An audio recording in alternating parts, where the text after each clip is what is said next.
Happy New Year. Welcome to TVBS Meeting Room, where we tackle global issues with a view from Taiwan. I'm your host, Wenqi Yu. Just a few years ago, most people had never heard of the word semiconductor. But as geopolitical tensions rise, who will control the most critical technology, such as semiconductors, has drawn intense discussions in Washington, D.C. and beyond. Today, in the first episode of 2023, we're pleased to have Chris Miller, author of a hugely popular new book, Chip War, The Fight for the World's Most Critical Technology, and Philip Yang, and former Deputy Secretary General of Taiwan's National Security Council with us to talk about chips, not potato chips, but the chips that power just about everything we use in today's modern world. So welcome, Chris and Philip. Thanks for having me. Thank you, Wenqi. And hello, Chris. So Chris, first of all, congratulations on winning the Financial Times Best Business Book of the Year. The book recounts the history of silicon chips in the post-Cold War era. Most people probably have no idea, over the last few decades, how intertwined the developments of Silicon Valley, the US defense industry, and Taiwan semiconductor industry are. Can you give our audience a high-level review of that history and why it matters today? Well, the first chips were only invented just over 60 years ago in the United States. And since then, the entire world has come to rely on these tiny pieces of silicon for the functioning of almost all aspects of our economy and society. Today, the typical person will rely on hundreds or thousands of chips over the course of their daily life, in their smartphone and data centers and their automobile, without ever seeing a single one of them because they're all packaged deep inside devices.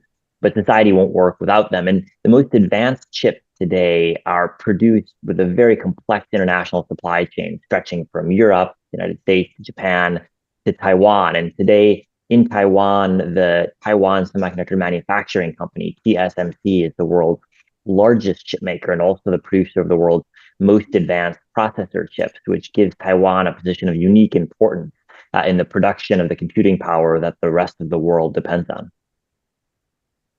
Well, so since you mentioned Taiwan, we have to come to Philip. According to Chris' book, the rise of Taiwan's semiconductor industry was part of the government's strategy to ensure sustained U.S. attention to Taiwan after the war in Vietnam. So, for example, the famous Minister of Economic Affairs, KT Lee Guoding, welcomed Texas Instruments to invest in Taiwan in the 1960s. And later, the government supported the founding of TSMC and a number of other companies through sovereign investment and set up the Hsinchu Science Park, Hsinchu 科学园区, to provide an ecosystem that would attract Taiwanese engineers who study in the US and worked in the Silicon Valley. So can you share that brief history from Taiwan's perspective, in particular, how Taiwanese government, its strategic thinking regarding Taiwan's economic competitiveness and importance in the global economy? Well, Wenqi, you have to go back all the way to February 14, 1974. I think in the breakfast restaurant, where most of the very influential economic and financial bureaucrats officials met under the order of President Jiang Jingguo to find a new path for Taiwan's economic transformation for the next phase of economic development. And they decided that semiconductor, of course, with the cooperation with the RCA, and will be the right way to do. And then, in fact, actually, during the Cold War, actually, many Taiwanese students went to the United States and other places to learn the advanced technology, and also allowing them to come back and to contribute their ability and to the economic development in Taiwan. And so, among them, Zhang Zhongmo of TSMC. Morris Chang. Morris Chang invited to come back in 1987 and to found TSMC. At that time, Taiwan government actually has a 40% of the investment of the company. And so in year of 1993, I went to the stock market. as long as from day one that Maurice Chan was the man behind the TSMC until his retirement. So, but all the way the Taiwanese government actually have a strong and vigorous support of the semiconductor industries with and why a lot did of you, subsidies. Yeah.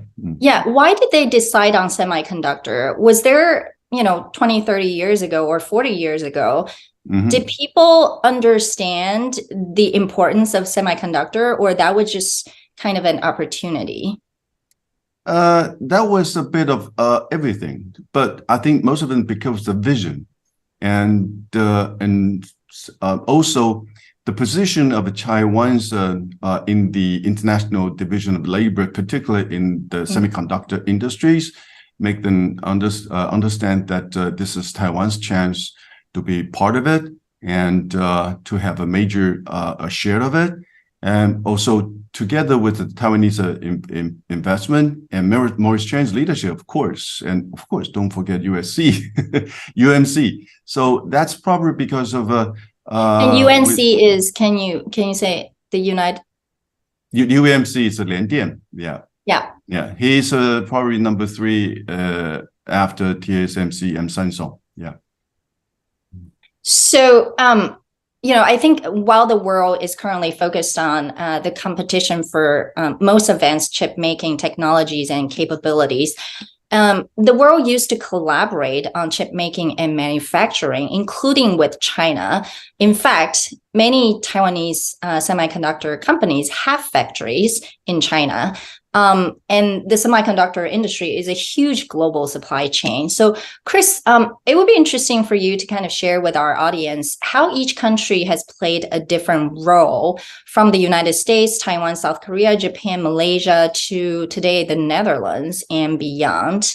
And Philip, I'd like you to share maybe more about how Taiwan and China used to, and to a certain extent, still collaborate in manufacturing semiconductors. Well, to start with, the shape of the supply chain today depends a bit on which types of chips we're talking about, because of course, not all chips are the same. There are big differences between processor chips and memory chips. But if you take the most advanced processor chips, what you'll find is that producing them requires software, materials, machine tools, and expertise from a half dozen different countries. The tools that are used to make semiconductors are sourced primarily from the US, Japan, and the Netherlands. The software that designs chips is largely coming from the US. Many of the materials and chemicals that go into advanced chips come from Japan. And then, as we mentioned previously, TSMC has the world's most advanced capabilities at producing chips using all of these other inputs that I discussed. And then finally, chips are packaged and tested and eventually assembled into final devices, which often takes place in Southeast Asia or in China. And so the typical chip will have inputs from at least a half dozen different countries and have hundreds, or in some cases, thousands of process steps in the manufacturing process alone. So it really is a very international process. It's not really a global process, because actually there are many countries that play almost no role whatsoever. It's really just a small number of countries, the Netherlands, the US, Japan, Taiwan, and Korea, that play the dominant role in the chip industry. And that gives them and the companies in those countries a position of unique influence. And Philip, can you talk about how Taiwan and China work on manufacturing semiconductors together?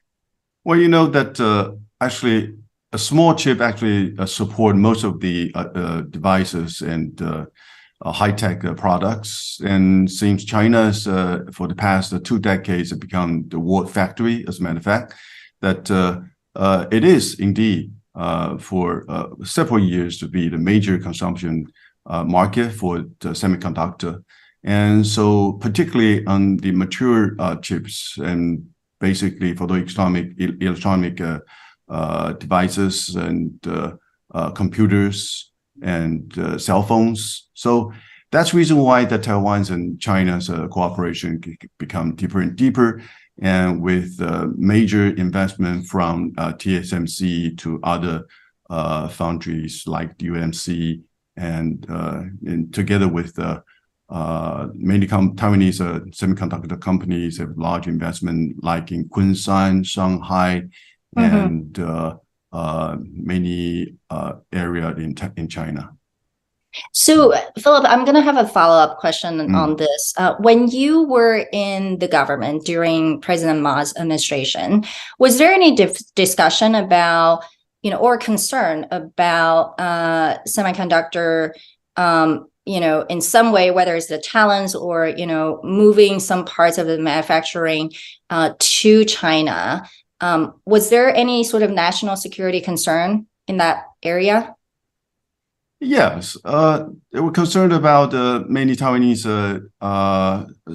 technicians that went to China looking for, a better job and to develop an investment from Taiwan, and worry about this so-called whoring out effect. But turned out that actually the chip making is a very complicated, not just from design, fabrication, or packaging and testing. It's a very complicated process, particularly in chip making foundries like the TSMC. Actually, that it's not that easy that you can reproduce the same kind of a production line in China. And for probably 1 or 2, 3 decades, proved that Taiwan can remain as the most advanced chip making industry here in Taiwan. So on that, some people in Taiwan actually worry that TSMC's recent announcement of the $40 billion investment in Arizona will hollow out Taiwan's semiconductor industry. Tell us what is the current debate and any validity to those conversations? So this is another, or so-called new whoring out worries. Indeed, I remember that Secretary of State Blinken mentioned that this concentration of chip making in Taiwan, particularly in the advanced chips made by TSMC, accounted more than 90% of the market, has become already a national security risk for the United States. I think that Secretary Finance of Yellen also, she mentioned that as well. So a lot of people worry about another effect, so-called the de-Taiwanization or 去台湾化. Okay, and that because United States on one hand have a tech war, export and product control against China, particularly on the advanced chips and technology equipment. On the other hand, worry about the domestic chip making resilience or the supply chain resilience. And that's the reason why that hoping that from TSMC to Samsung and other factory can invest factories in the United States. And I remember a year ago, Maurice Chan mentioned that it's very not reasonable or rational to invest a huge factories in the States. But a year later, that they switched from 12 billion investment to 40 billion investment in Arizona, from 1 factory to 3. So at that moment, some Taiwanese argue that whether this is a new whoring out effect, whether this is so-called de-Taiwanization or 去台湾化, but in terms of, however, this is indeed a worry here. And but I think that TMC, like I said, it's a very complicated process, and production lines invested in the United States is probably account for a small portion of the overall production line of the TSMC. So let's see. And then TSMC, I mean, the new two president of TSMC promised that there's no such thing of so-called whoring out effect. Chris, what is your view? You actually wrote about Taiwan's dilemma in your book. Well, I think I agree with the view that Philip laid out. Certainly, there is a desire from multiple different governments. There's the U.S., but also Japan is incentivized TSMC to set up a facility there, and there's discussions underway, according to media reports, between TSMC and Germany and Singapore as well about facilities there. But on the other hand, if you look at where most of TSMC's investment is going today, it's happening still in Taiwan. And when you look at the most advanced technology, that will be rolled out first in Taiwan. So I don't think the evidence is really suggestive of any sort of large-scale de-Taiwanization. And if anything, I think Taiwan is going to play an even more important role in the chip industry in 10 years' time than it does today. That's certainly where companies are betting with both their statements, but also their investment dollars. Yeah, I think, for those recent sort of government conversations or discussions about semiconductor, we are seeing more of an industrial policy on both, U.S. Taiwan to a certain extent, as well as on the China side. So, let's look at, China has the Made in China 2025 and the dual circulation strategy. And then on the U.S. side, you have a number of, industrial policies like the CHIPS Act and export controls. So governments are applying a national security lens to technological development. I'm curious how you both think about this approach. And whether, especially the U.S. export controls and in some ways sort of restrictions on, collaborating with China and the kind of impact it will have on China's own semiconductor development. Well, I'm happy to try to start answering that question. I think the controls will have a pretty dramatic impact on China's development, and we've already seen the early stages. But if you step back and ask first, why is this happening? Why is it the case that governments are thinking more about the national security implications of semiconductors? It's because when defense planners in all of the world's major countries think about the types of technology they want to buy in 10 years' time or in 20 years' time for their military, they're going to be more reliant than ever before on semiconductors for the digital signal processing, for the sensors capabilities, but also for the artificial intelligence, which it's hoped will play a bigger and bigger role in defense systems in the future. And so the question of which country has access to the most advanced computing power is not simply a question relevant for smartphones or for internet companies. It's a militarily relevant question too. And we've seen over the past half century the ways in which computing power has revolutionized warfare, to the extent that which we take it for granted today that a missile can hit its target accurately hundreds of miles away. Well, that was unthinkable 50 years ago, and now it's generally accepted. And so we shouldn't be surprised, I don't think, to see governments trying to control access to the most advanced computing technologies today too, since they always have in the past. So then the next question to ask is, well, can the U.S. succeed in keeping China pretty far behind from what the U.S. and Taiwan and Japan can do today? And I think the answer to that is probably yes, for the reasons that Philip outlined at the start. Semiconductors are very, very hard to produce. The technology is monopolized by just a couple of companies in a couple of countries. And China's really struggled to make substantial progress over the past decade, despite all of the money poured into its industry via Made in China 2025. It's made some progress, but the ratio of progress to dollars spent has been pretty low. And so given that, I think we should expect that the U.S. controls will cause additional problems for China's efforts to advance with the most cutting edge semiconductor technologies. And Philip, what is your view? Have you heard from some of our businesses, especially those with, factories and manufacturing capabilities in China? How do they view this sort of, government involvement? Is that helpful to them or not? I think that geopolitical factors actually has become one of the major focal point for many multilateral companies here in Taiwan and in the region as well. I mean, they have to, concern more about this non-economic and financial reasons or factors behind the supply chains, particularly in those very high-tech products. I think that technology has become one of the critical hard power element of the hard power, not just the military or economy, particularly for those dual-use technology. But the problem is that in the past, during the Cold War, there was a zero-sum competition between Soviet Union and United States. And so technology control, export control probably can be more effective than we are facing this situation right now. And new technology, most of them probably have military implication or application.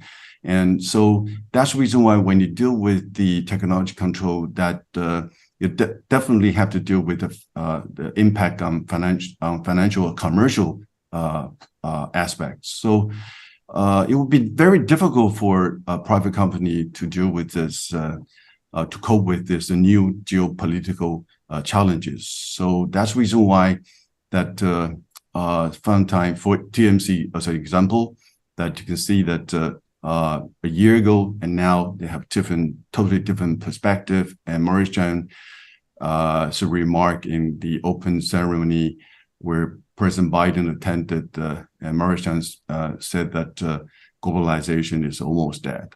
Mm-hmm. So that's the reason why I think that he probably suffer or have a deepest impact or on this geopolitical factors on TSMC. Yeah. I'm gonna ask Philip, and this is, for your personal view. How much do you think, and whether do you think the U.S. government has pressured TSMC to invest in Arizona? I think that's very obvious. It's not just the U.S. government. Also, TSMC sees major clients, like American clients from particularly major fabless foundries, from Intel to Apple. I think it's very clear that they hope their production line will not be affected by geopolitical risk, particularly across the Taiwan Strait, with what happened in Europe between Russia and Ukraine. And people worried very much that there would be another conflict across the Taiwan Strait, particularly after Nancy Pelosi visit in August and then follow that military exercise across the Taiwan Strait by the POA. So geopolitical risk now become the major factor that make the semiconductor production lines worry so much that with so much concentration in Taiwan probably will hurt U.S. Technology or production line resilience. And that's the reason why that we have to adapt, okay? But on the same meantime, how to maintain our competitive edge, particularly in terms of strategic advantage. So that's the reason why that it's a challenge for us, not just for TSMC, but for Taiwanese government as well. Any thoughts on that particular point? I think that sometimes that it's not decided by us or the TMC, and it's decided by the more broader U.S.-China competition and rivalry. I think that it's unavoidable that the new national security report in October by the Biden administration mentioned that China will be the largest geopolitical challenge for the United States for the upcoming decades. So how to cope with these challenges, I think, and it is said that technology is one of the major elements, and how to be on this technology, the factor be more of would be better for Taiwan. I think that would be a challenge for Taiwanese government and Taiwanese semiconductor industry as well. I think in the year of 2023, as Taiwan is leading up to the presidential election in January 2024, this is going to be a major conversation and platform for both the KMTs and DPPs. Chris, I want to turn to you. Your book is for a wide range of audiences interested in business, defense strategy, and geopolitics. What are your own lessons learned from researching and writing this book? And what do you hope the readers will take away from reading this book? Well, I would say there are three main lessons from the book. The first is that almost everyone who doesn't work in the semiconductor industry has dramatically underestimated the importance of chips in all our lives. And I think the last couple of years with supply chain shortages causing manufacturing delays worldwide have underscored that point. But it's hard for the typical person who never sees the chip to realize just how dependent they are on semiconductors.